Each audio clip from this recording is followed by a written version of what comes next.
Both of the companies that we will be featuring today from Dyer, Tennessee, have a long history of serving the community.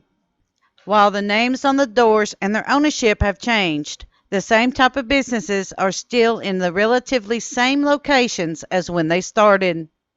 Today, it is our honored privilege to bring to you their history of many years of their serving the Dyer, Tennessee area. All aboard the Kentucky-Tennessee Living Time Machine. Please fasten your seatbelts and keep your arms and legs inside of the vehicle at all times. But to get going, we need your help. We still need to fire up that time machine to transport us. Please help us by clicking on the like, subscribe, and bell notification buttons down below. Not only does this fire up the time machine, but it convinces YouTube that we need a bigger time machine to reach more people who love history as much as you do. Now, back to our story.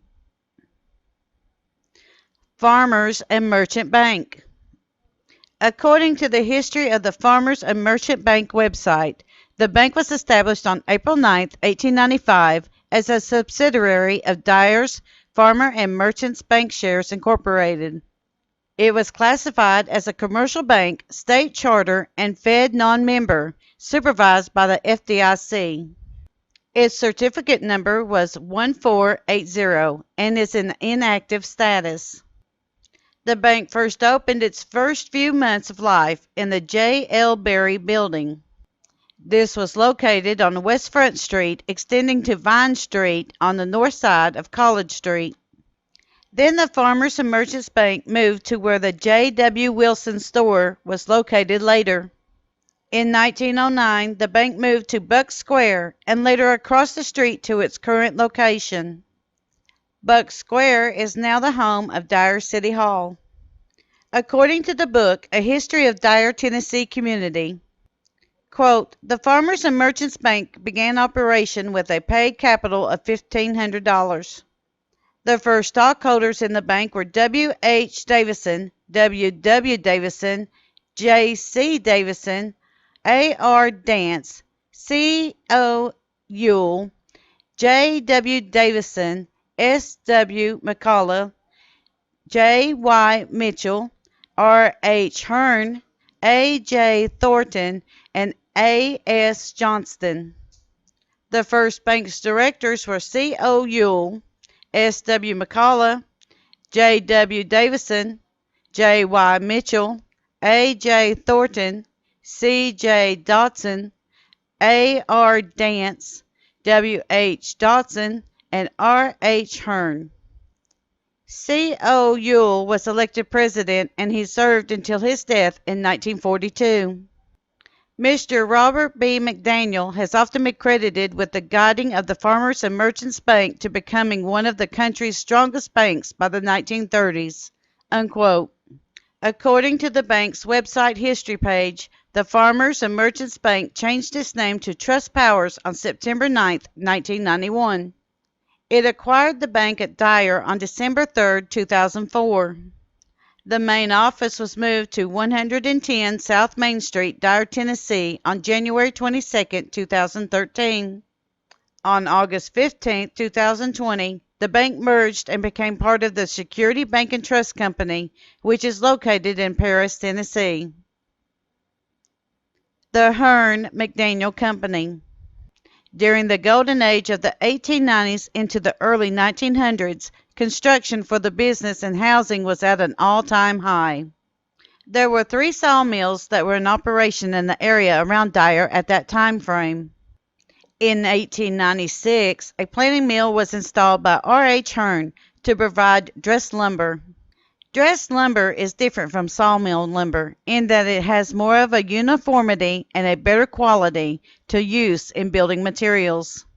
According to the book, A History of the Dyer, Tennessee Community, quote, the Hearn McDaniel Company was owned by R. H. Bob Hearn, G. W. Hearn, J. C. Hearn, and R. B. McDaniel.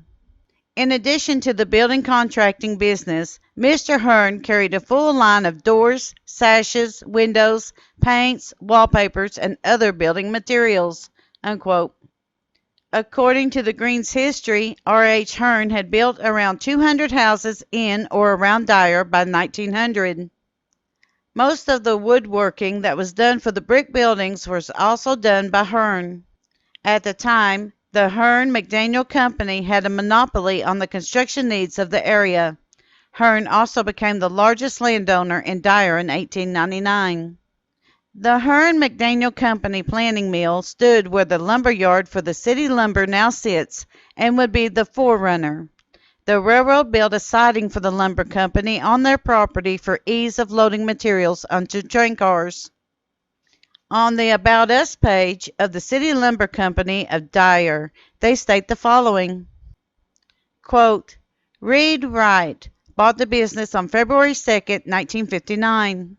Reed was a salesman for the Orgill Brothers, now known as Orgill Incorporated, who has supplied the store with hardware for over 60 years.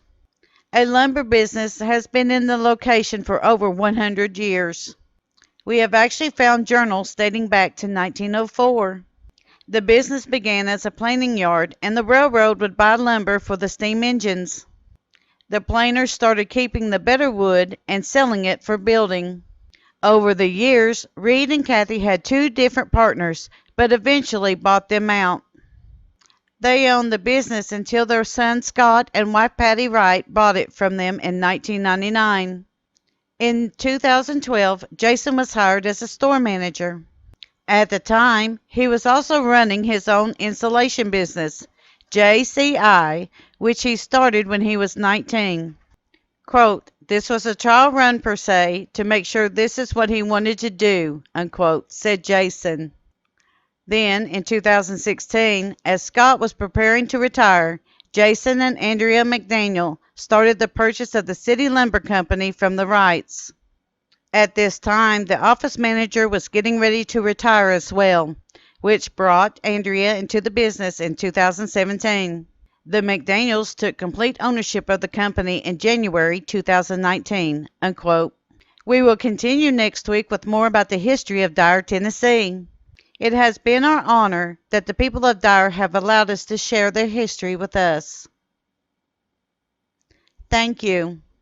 We at Kentucky, Tennessee Living would like to thank you for watching our video series on the history of Dyer, Tennessee. Don't forget to hit that like button, as the more likes we receive, the more likely YouTube is to suggest our videos to other viewers. Also, to receive notice when we upload a new video, be sure to subscribe and click the bell notification. We thank you for continuing to support Kentucky, Tennessee Living as we are discovering the mysteries of Tennessee history.